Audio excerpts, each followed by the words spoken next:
Several 100 million years ago, great continental rifts and powerful volcanic eruptions helped to create the Atlantic Ocean. Journey across 10,000 miles of this vast sea on an odyssey of discovery, revealing for the first time some of the mysterious life inhabiting its depths.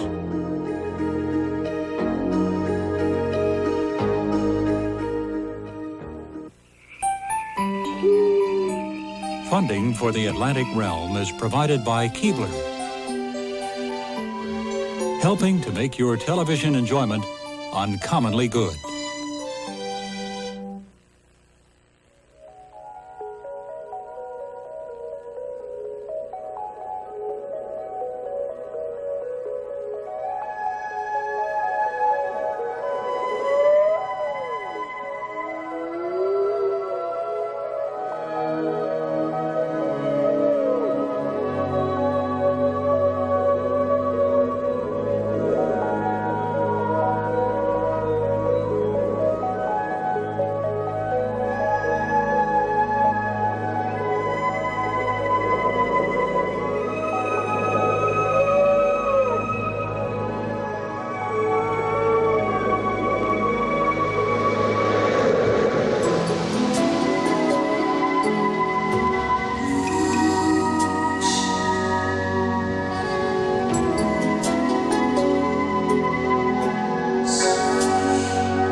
In the yawning void of the deep Atlantic, caught in the darkness between heaven and earth, there exist creatures stranger than any that might swim into our wildest dreams.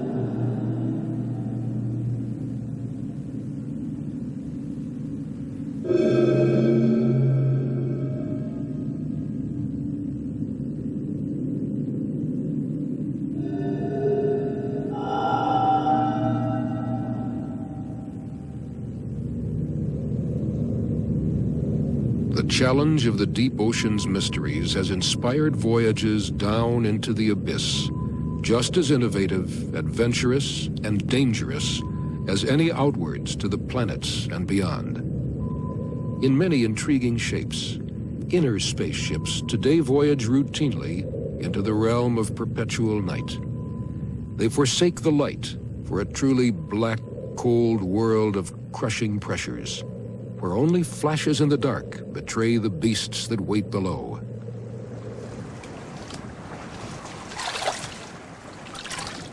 "170 years ago, the idea of life in that alien world was unthinkable. Yet outcasts from inner space have always been thrown at our feet. Pop-eyed messengers churned from the depths, hatchet fish goggle blindly at holiday makers who may not give them a second glance. But this dark treasure of the deep daily becomes filet d'espada on the menus in Madeira, though it's unlikely that the scabbard fish's eyes and teeth, the mark of the abyssal hunter, would be welcome on the plate.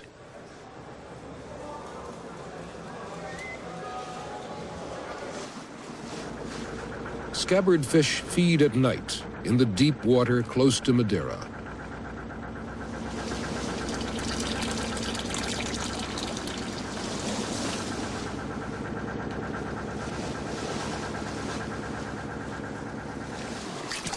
Hauled from darkness into our dawn, they are already dead from the reduced pressure and the unaccustomed warmth of the water. Just how these floppy-bodied fish hunt is a mystery. It could be that their sharp-toothed jaws are set like a bear trap in the dark. Or perhaps the large eyes see luminous prey. The squid used as bait glows on the hooks of the long lines, and the scabbard fish pounces for the last time.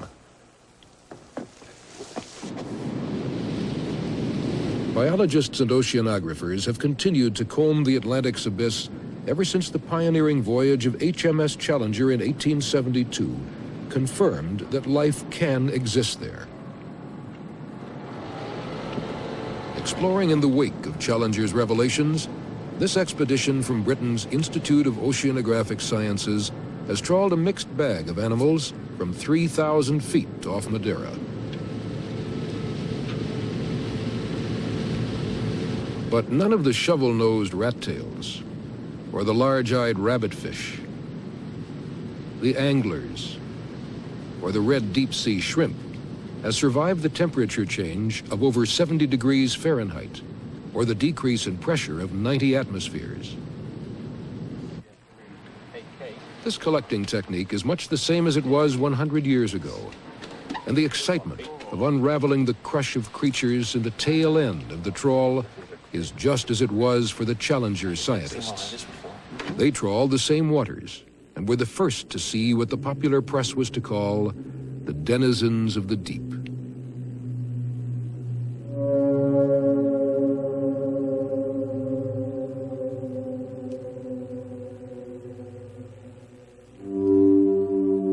The design of the jaws, the angle of the teeth, or the shape of the body are the only clues to how such fearsome creatures hunt, whether they chase their prey or hang as traps in the dark. And disappointingly, perhaps, some of these mysterious monsters are really quite small. They're also fragile. They presumably need little defense in the gentle cradle of the abyss. Their skins are easily tattered by the rough and tumble of capture. Remarkably, this anglerfish has now been seen alive, but only because of improvements in the trawl. The tail end of this trawl was closed at both ends while the net was still deep underwater, and holds for a brief time a microcosm of that cold world below, including, hopefully alive, some of its strange inhabitants. These odd fish seem to survive the drastic pressure change, and if they are kept cool, can for a short time be watched. There's even the risk that a miniature monster will bite. It's already taken an hour to get them to the surface, and we are witness to the few precious and revealing minutes that the fish will stay alive, when our two worlds meet.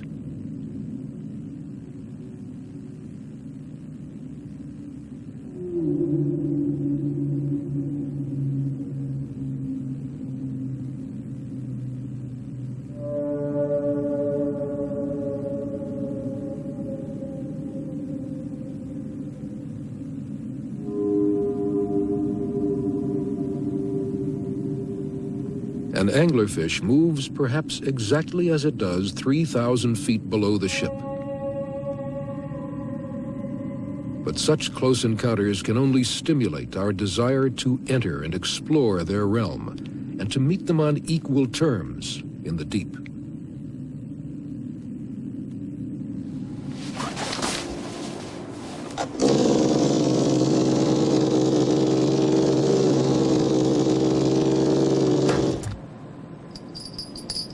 What Gemini, Mercury, and Apollo were to our journeys into outer space, this deep rover and other ingenious submersibles are to ocean exploration. This inner space capsule can free dive to 3,000 feet. Its thick acrylic globe tough enough to withstand a crushing pressure of several tons per square inch.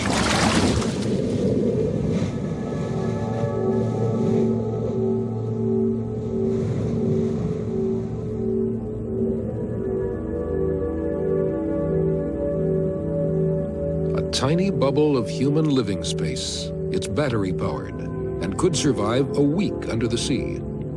It brings biologists closer to the ideal dream of investigating this unexplored territory, the mountains and canyons of the greatest living space on the planet.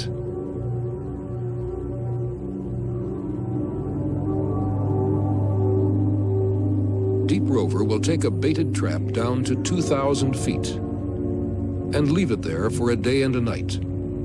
The trap closes automatically, keeping any animals caught under pressure and cold.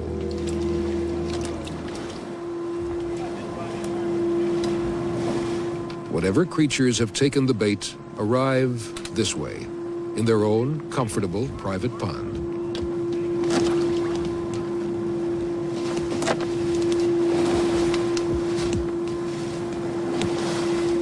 It will be possible to watch and feed this deep-sea crab in a small, cooled, high-pressure aquarium.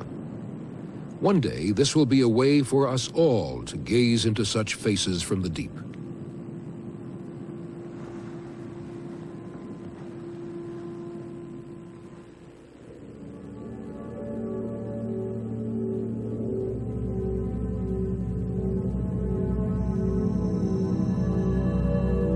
More and more, we are becoming creatures of the Atlantic. Technology is extending our bodies as it did to launch us into the air and into space. Like snails, we still need to carry our house with us, though tightly sealed. One day, perhaps a water-breathing aquanaut might swim here without the cumbersome machinery of a submersible. Till then, an intriguing variety of submarines must sustain us in the depths. This voyage is heading for the utter darkness down beyond this reef's edge, a journey back in time.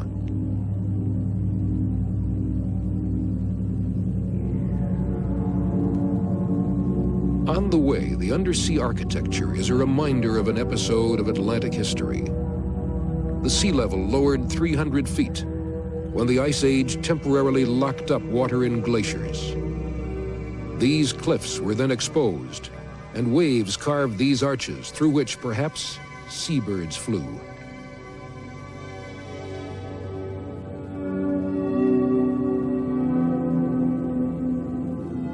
Hammerhead sharks patrolling overhead seem to seal off immediate retreat.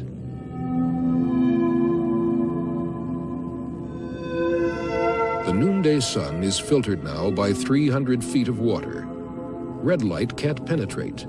Even the blue glimmer that remains will ultimately fade.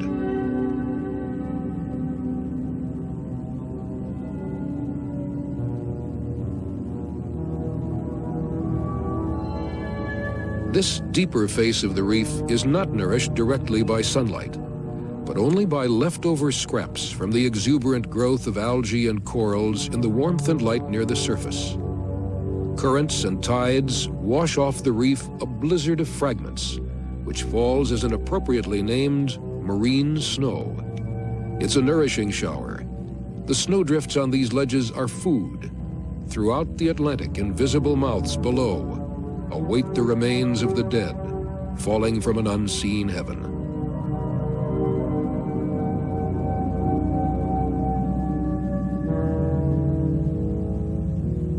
There is no blacker black than this catchnet of the deep sea. It's a graveyard for ships, but they inherit new life. Before its fall, this was the Kirk Pride. For 10 years after she sank, no one knew where she lay. She was discovered lodged on this outcrop, 800 feet down the great reef wall of Grand Cayman Island. And but for this rock, she would have tumbled another 4,000 feet to the abyssal plain.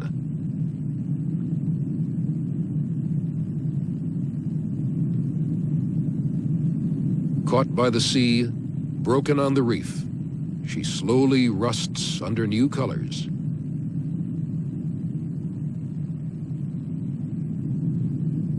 In time, she will be colonized by elephant's ear sponges that will sift food from the new wind in her rigging.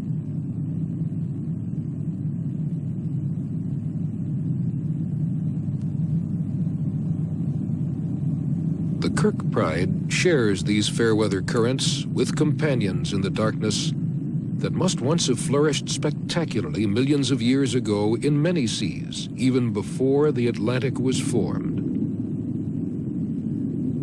Sea lilies were once known only as fossils. Set on stalks 3 feet high, their delicate feeding arms were a tasty food for the evolving fish. Yet a few of these crinoids have survived, but only in these hidden depths.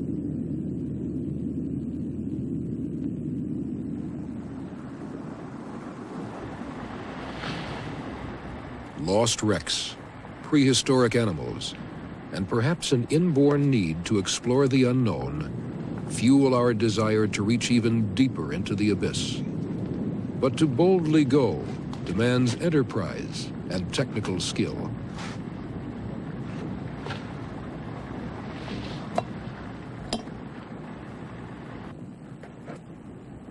The countdown to launch now starts on this Sea-Link submersible. Including the pilot, 4 people will descend to 3,000 feet.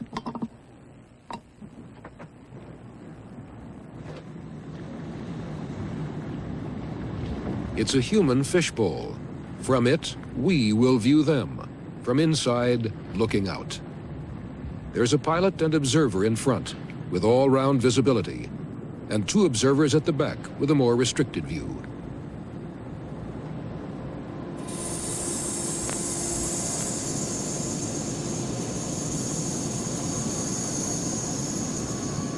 Its 12 tons must be delicately maneuvered by the mothership. But once released into the sea, the submersible will be trimmed to hover weightless in the water.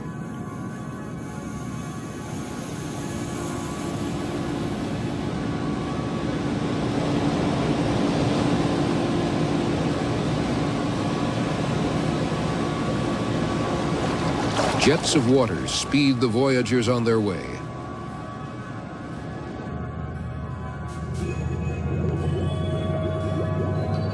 The Rube Goldberg impression belies the sophistication of its machinery, the lights, the video cameras, and the remotely operated collecting arms must be reliable. This is no toy, and it needs skill and nerve to command as the light fades and the cold and pressure grip.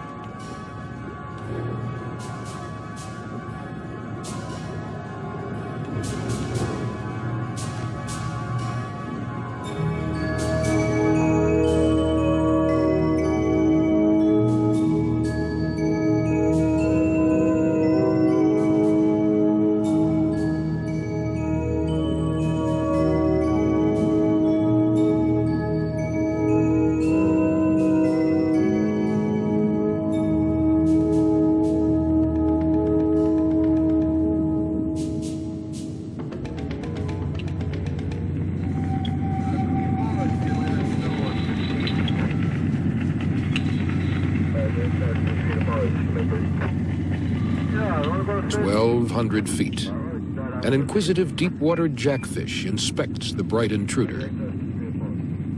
But what's this?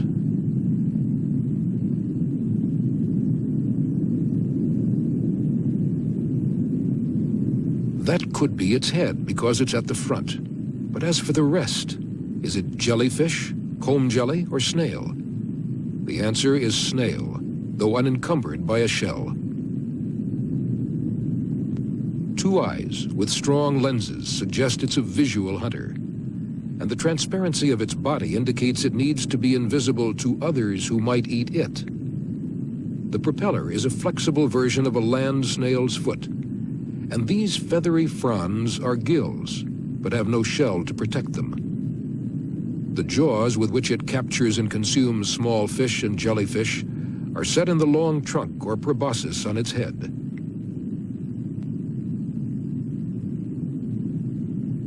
And there's a variety of these, to our eyes perhaps comical, slugs and snails.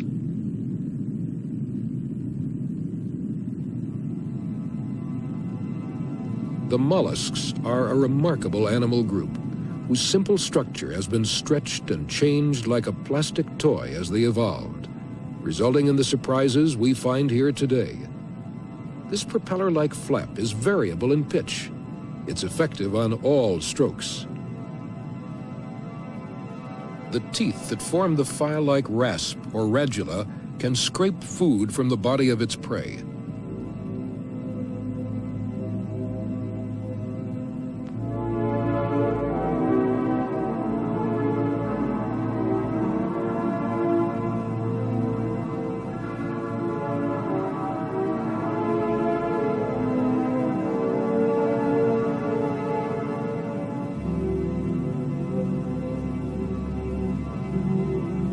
Again, the gills hang outside the small shell that, like a keel, balances the creature's progress.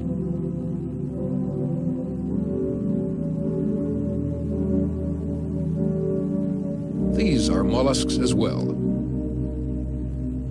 The octopus is built on the same simple plan, but is a keen-eyed, jet-propelled hunter. One wonders down here just how big they can get. The tiny larva of a fish catches the light. It will grow up to be a spiny eel and live close to the ocean floor. It's not unlike the long-distance travelers that become freshwater eels at the end of their astonishing Atlantic migration from the Sargasso to European and North American rivers.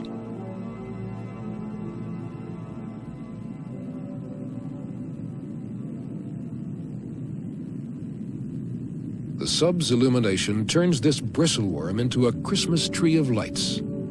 The reflections of its bright eyes are a giveaway. Safety lies in total darkness.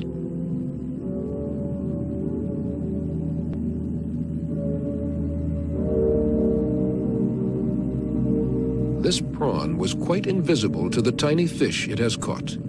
Its red shell normally appears black in the blue glimmer of the deep. No red light reaches here to be reflected by the pigment. The artificial lights of the submarine again create for us a false picture of the deep, perhaps even altering the behavior of the animals as well.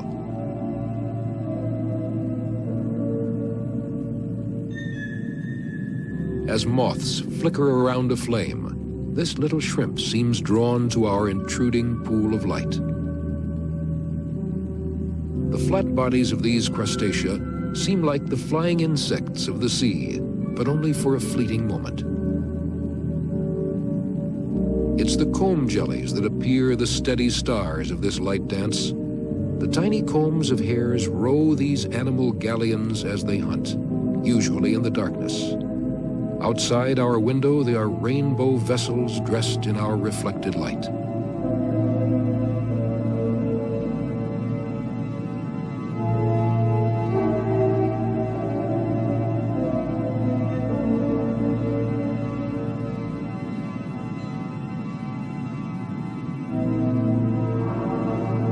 As predators, comb jellies are an important armada in the economy of the abyss. Also, their presence, and that of other sea jellies, attracts predators from above. The 1-ton bulk of the long-tailed sunfish, as tall as a diver, can startle as it looms into the light.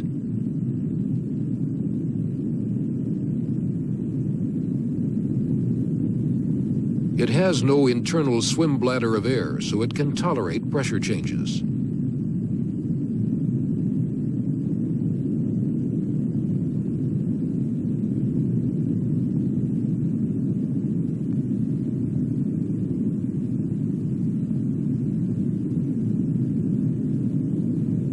This is an unusual encounter for the submariner, but there's a good deal of potential food for sunfish here, such as atolla, its somber colors marking it as a deep-sea jellyfish.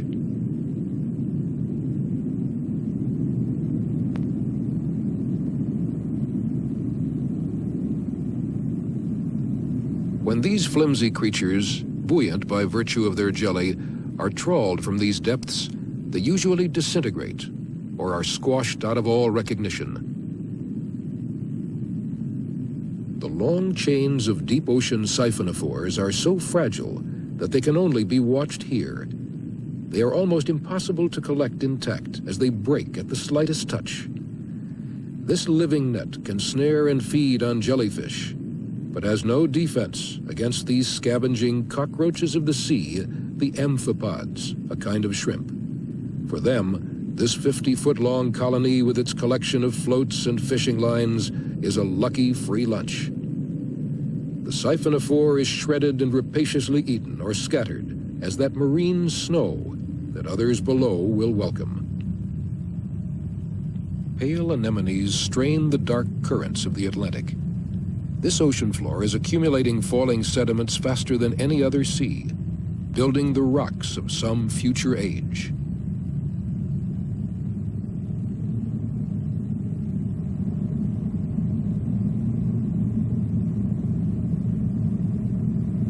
There are sea cucumbers in many seas.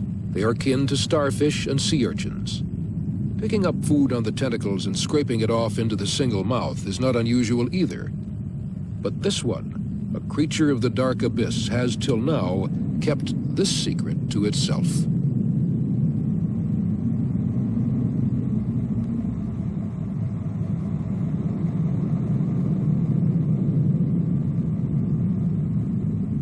A swimming sea cucumber, anemones with tentacles as long as your arm, and a host of jellyfish, mollusks, fish, and crustacea add up to a surprisingly dynamic system in these Atlantic depths. A system evolved to cope with whatever is rained down upon it from the ocean of light above. Tiny cleaner shrimp feed in the debris that chokes a sea urchin, and a minute prawn is valet to a sea lily. This crab hides among the wriggling arms of a living fossil, catching the leftovers or thieving food from the grooves in the arms.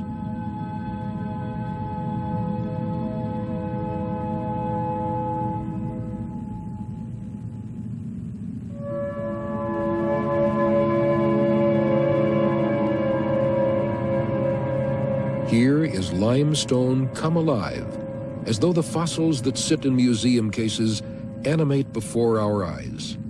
Sea lilies and feather stars, their beauty unseen in the perpetual night, but their descendants still effective after their first appearance 500 million years ago. They are the deposed kings of the ocean, overruled and exiled by the evolution of fish that destroyed the great mass of their ancestors.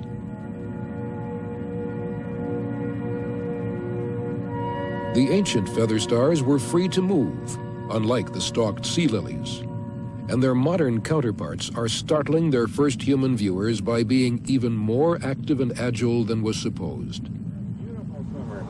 I'm hoping he'll swim again on his own without... There he goes! There he goes! Okay, swimming right at the camera now. Oh, John, this is a spectacular series. Down. Look at that. Spread his arms out. Zoom in on him. Okay, focus a little bit. There he goes. There he goes. He's very active.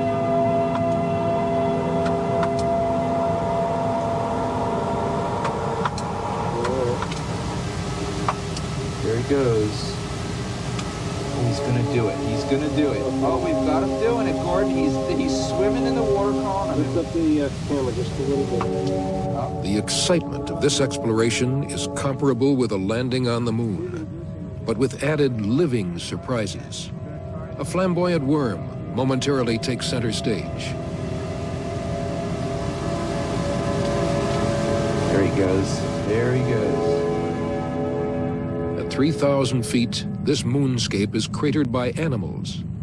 One day they may be fossils in the rock this sediment will become.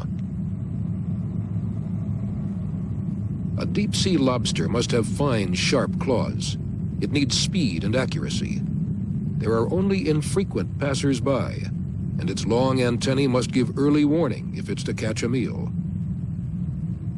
Some fish here also play the waiting game. There are no snacks between meals, and energy must be conserved for the moments of essential activity. Propped on 3 fins, the tripod fish is economically vigilant. Our ideas of what's conventional for fish to do must be revised. We're in deep water here. Anything goes if it aids survival.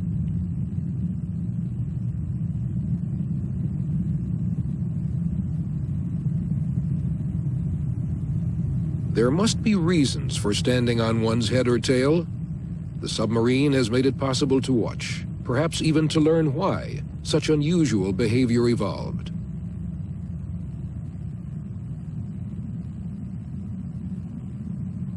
A flat seabed favored flatter fish. The rays are an ancient product of natural selection. Myriads of other fish are tailored to their particular lifestyle in the surface waters of the Atlantic. Down here, this batfish is wonderfully styled and equipped to suit its needs. no matter that to us it may look like a plucked chicken.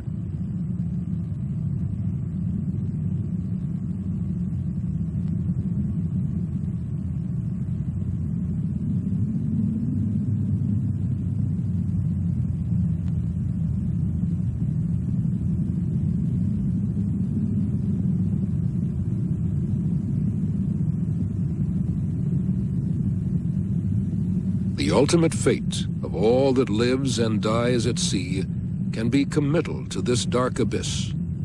Perhaps burial in the sediment and the stone memorial of fossilization. More likely, though, the last rites will be administered by the hagfish.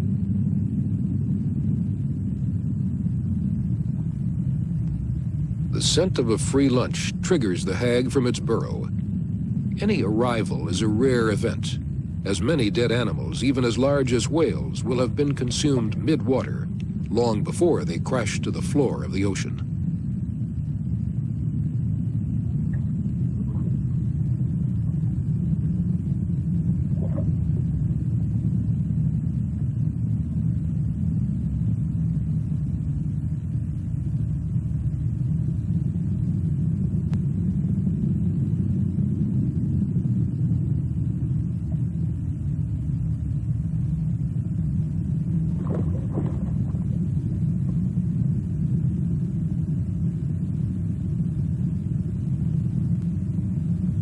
The hagfish is an ancient fish, without jaws.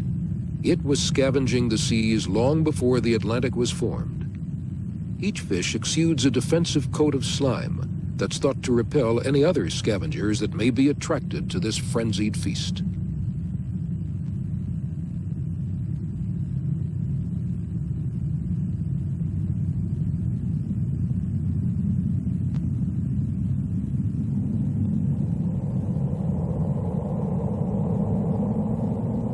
Long before the submarine could bring us to these depths, we were already exerting influence in the abyss. The nets and ropes of sunken vessels continue to snare victims as large as sharks, but the scavengers can reap a harvest of such ghost netting.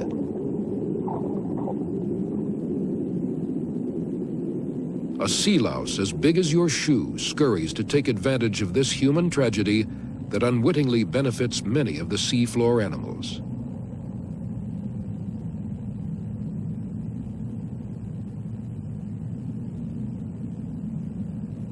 Of course, there is much that we deliberately shower down on this deep ocean community that is not to their advantage. And who knows what sinister effect abandoned waste will have in the long term. It may enter the living chain of scavengers, hunters, and prey. Disaster may reach up to the network of life throughout the Atlantic.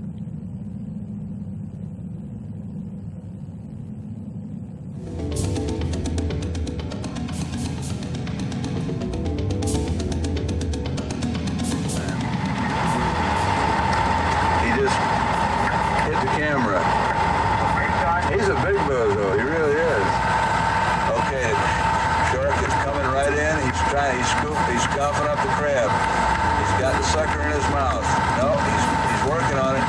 He's lashing him down to the mud, and that crab is dead.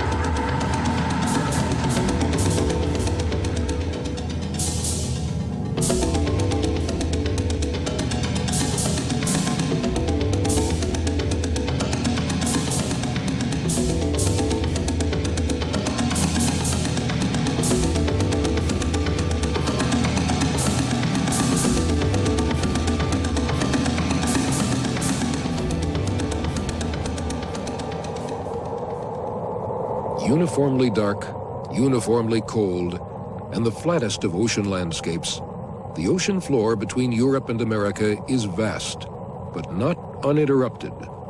From north to south, there lies the longest submarine mountain chain on Earth. The mid-Atlantic Ridge has most of its pinnacles hidden under 2 miles of ocean.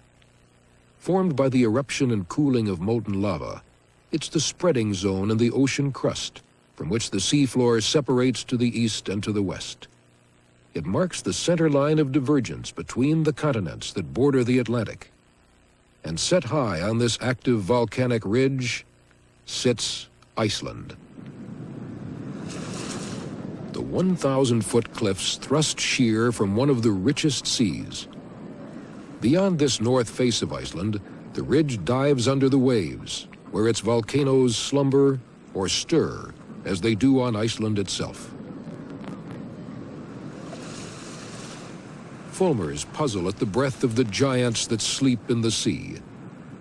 The silver bubbles are probably fish-like to the birds, but their curiosity has pinpointed an exact location for a dive to an active volcano on the mid-Atlantic ridge directly below.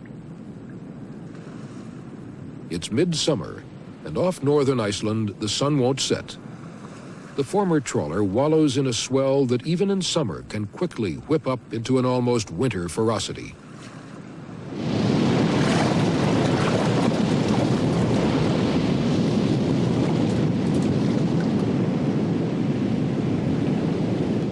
This unmanned submersible is called Cyclops.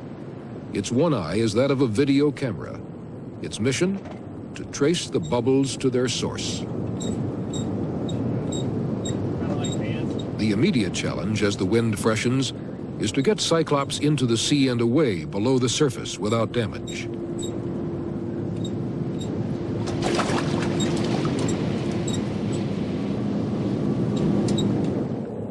Cyclops' eye view will be fed by its cable from the more placid world 300 feet below to video recorders and watchers on the ship. Cyclops peers first among cold lava blocks, ash, and long settled animals on the side of the mid-Atlantic ridge. But there is warmth below. The marine life once attached to these rocks has been cooked.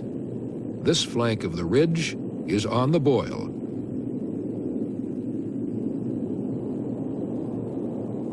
Beyond the crest of this flank, the central rift valley stretches away into the darkness.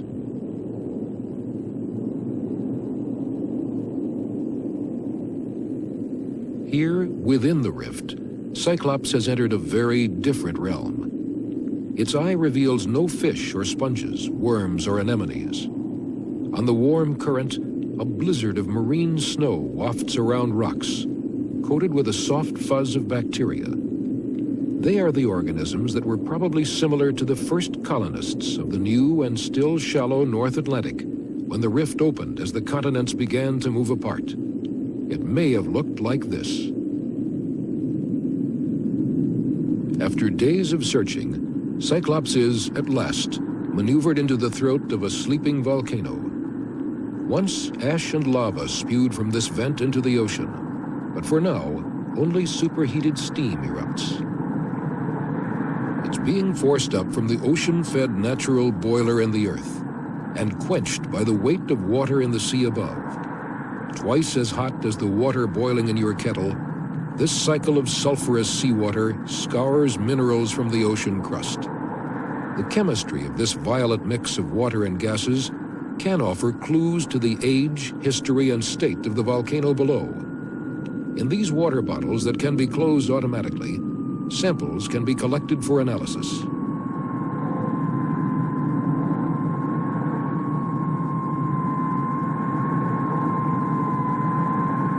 Guided only by this view from Cyclops, the men on the rolling ship above must position the rosette of bottles exactly before triggering each one shut.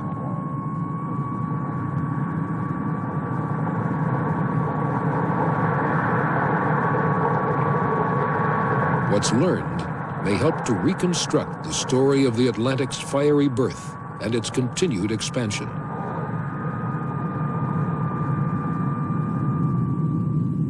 Not far from the vent, stalked anemones, high on the edges of the ridge, bathe in the infernal wind blowing from the rift valley.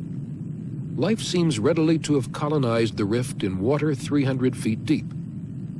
But what lives where the rift is less accessible, in the central Atlantic, where the ocean is 40 times deeper?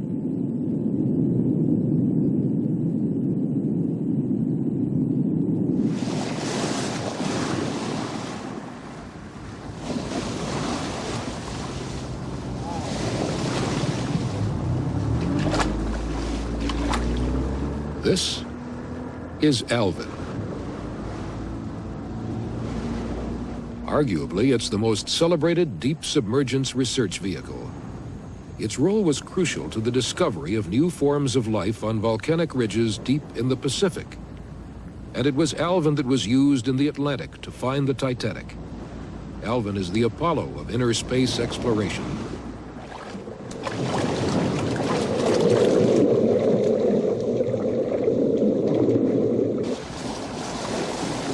Alvin's launch into the dark will be meticulous and methodical. At any stage in the 2-hour descent, the voyage can be aborted. Divers inspect her carefully before signaling the pilot and his 2 companions that Alvin has the Aquanaut's equivalent of liftoff.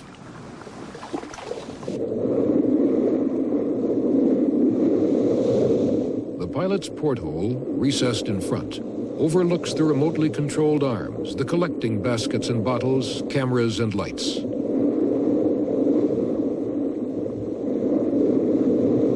Through Alvin's windows, we can gaze on another world.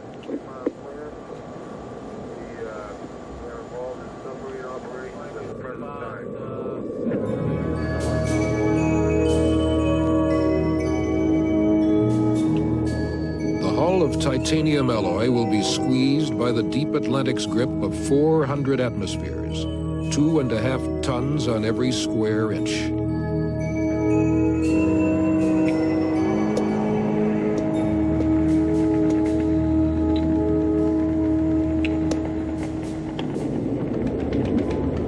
The mid-Atlantic ridge lies some 2 miles below, well within Alvin's routine diving range. But every voyage can be one of discovery, and the ridge runs for 10,000 dark miles of unknown country. Alvin A2, roger your depth, 2530 meters.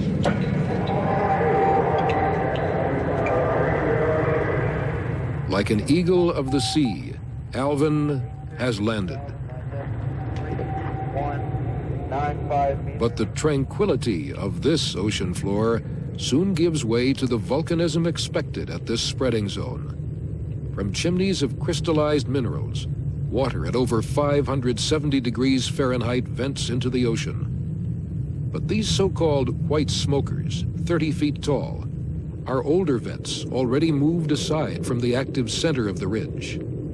As Alvin advances into the spreading zone, black smokers come into view, spewing forth a sulfurous mix of mineral salts hot enough to melt lead. And here, the Atlantic yields a long-held secret, a living surprise, hidden till now. A vast army of shrimp clusters in unimaginable numbers to feast on bacteria nurtured by these black fountains.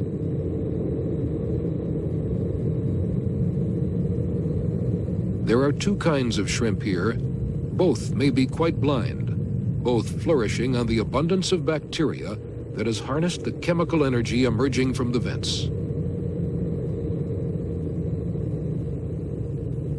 Remarkably, the shrimp are able to plunge from the near-freezing water of the ocean into the black cauldron of the smoker and then back into the cold.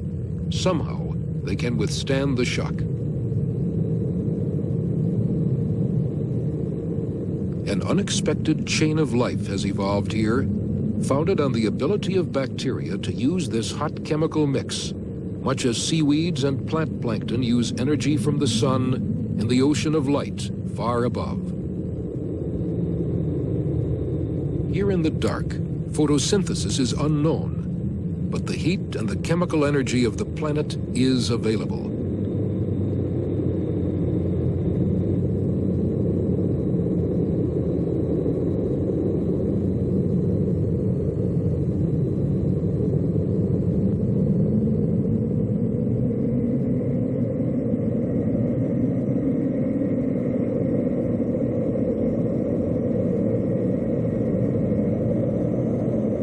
Far to the west, there are other alternatives to relying on the sun for energy for life. Close to Florida, Alvin at first passes over tracks in the sediment made by feeding snails. even closer, on the continental slope, unexpected accumulations of empty shells, of snails and mussels litter the sediment.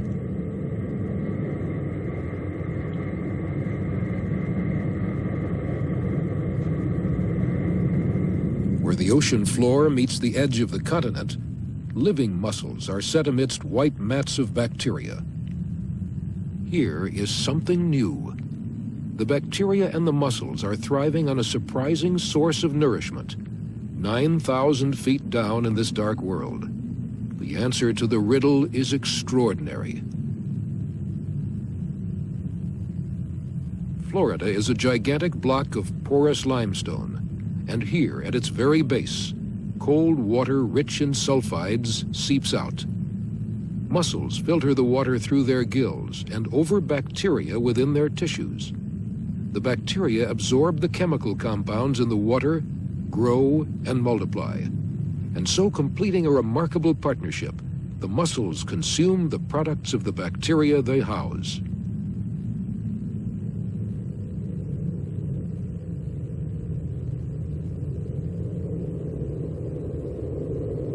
Deep in the Gulf of Mexico, in waters confluent with the Atlantic, similar communities benefit from yet another novel energy source. Again, white mats of bacteria flourish in the cold.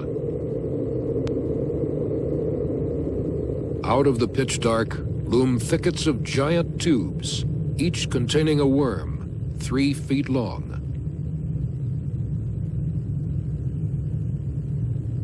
Similar tube worms were first collected from hot vents in the Pacific, and these cold water animals are now known to be using a similar method of feeding.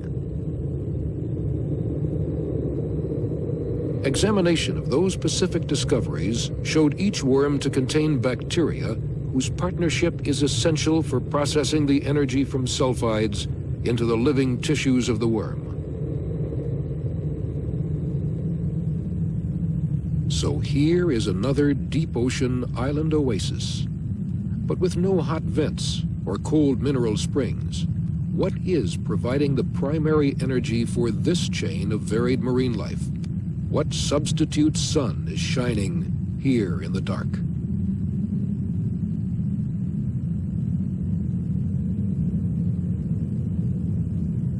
The answer lies in the sediment. As the submarine nudges into the mud, globules of oil rise.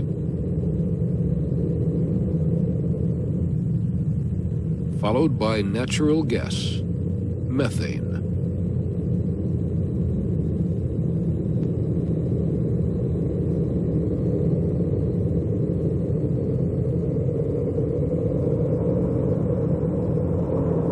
So fossil fuels, oil and methane, can be processed by bacteria, which in turn sustain many of the animals in this community, and through predator and prey and scavengers like the now familiar hagfish, beyond into the ocean.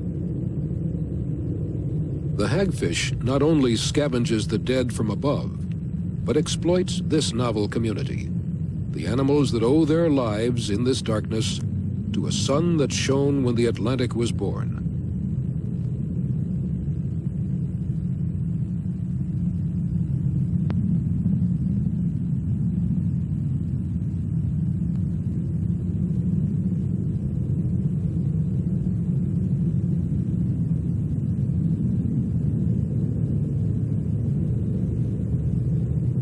Just over a century ago, when HMS Challenger began to trawl the deep, life was believed to be impossible in water thought to be as heavy as liquid gold.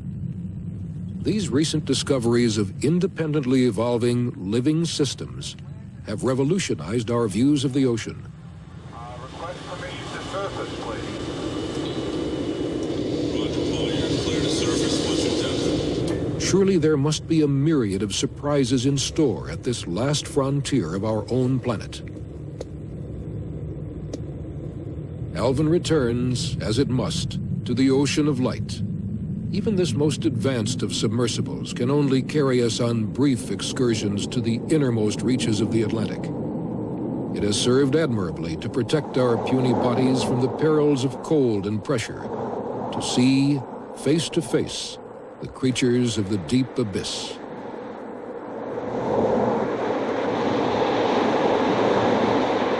But perhaps Alvin and its heroic exploits in inner space has also inspired many of us to take that first step just under the sea.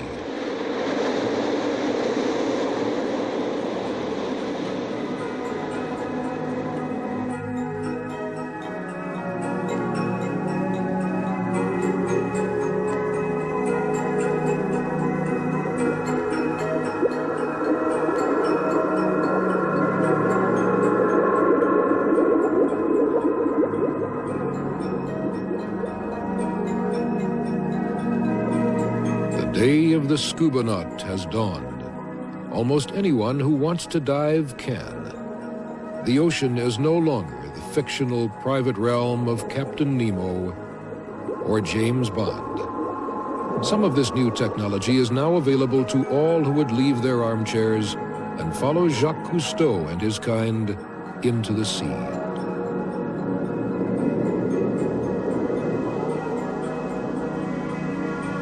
This is not a yellow cab to your favorite reef, though someone is no doubt working on the idea.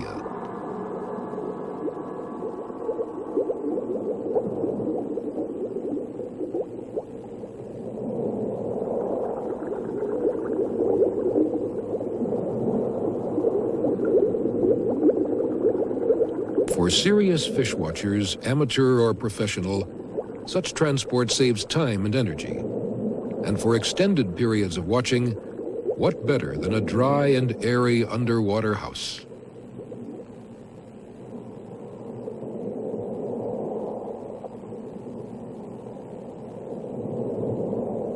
Such windows in the ocean must inspire both the science and the art of observing the sea. It's so much more than a pretty picture. It touches all our lives as a provider of food and influence on climate. We neglect it at our peril.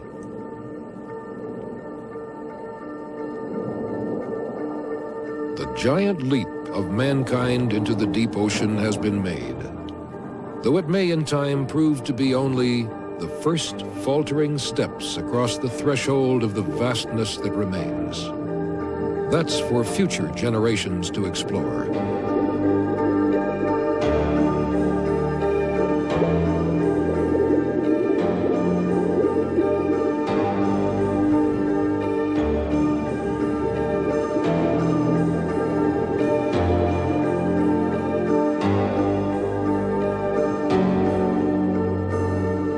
It was one of our oldest dreams to enter the sea and commune with its creatures.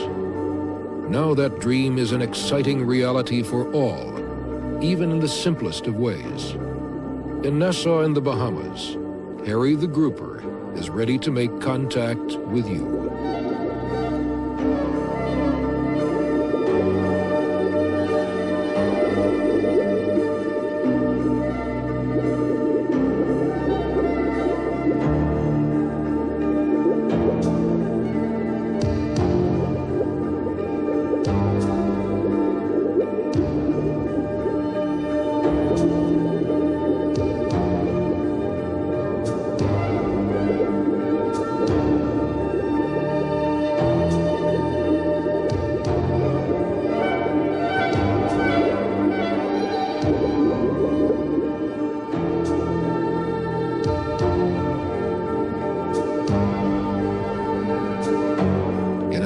That is reaching for the stars, a momentary meeting with the relatively unknown other world so close to home can excite our wonder at the ocean and the riches it contains.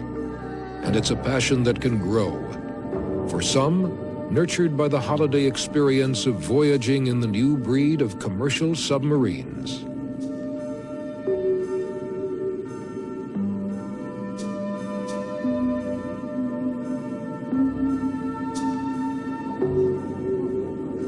Today we are going down the reef. We're presently at 80 feet and cruising at a nice 2 knots. The temperature outside is 20 degrees. is the shallow reef at left. Beyond that, the ocean plunges down to 3,000 feet. From your fish guides, you may be able to recognize grouper, boat Gregory, snapper. There was a time when a sail across the bay was sufficient to inspire our love of the ocean. Now, this new way of seeing can make us all travelers in inner space. And instead of looking beyond to the stars, we will perhaps be inspired by a new desire, and a necessary one, to cherish the ocean that we behold.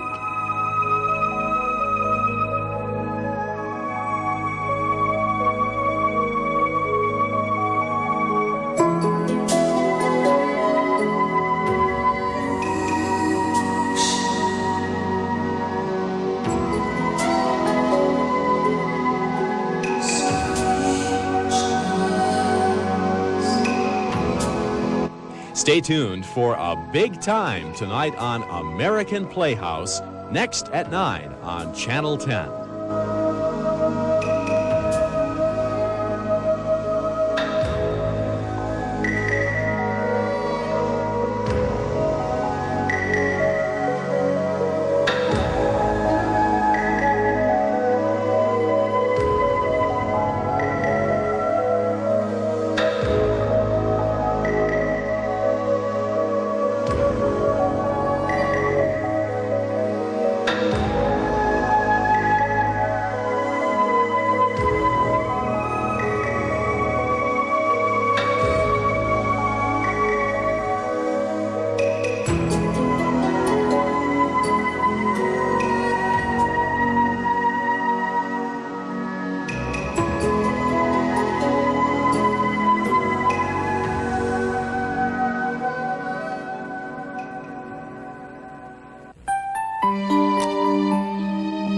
Keebler is proud to have made the preceding program possible.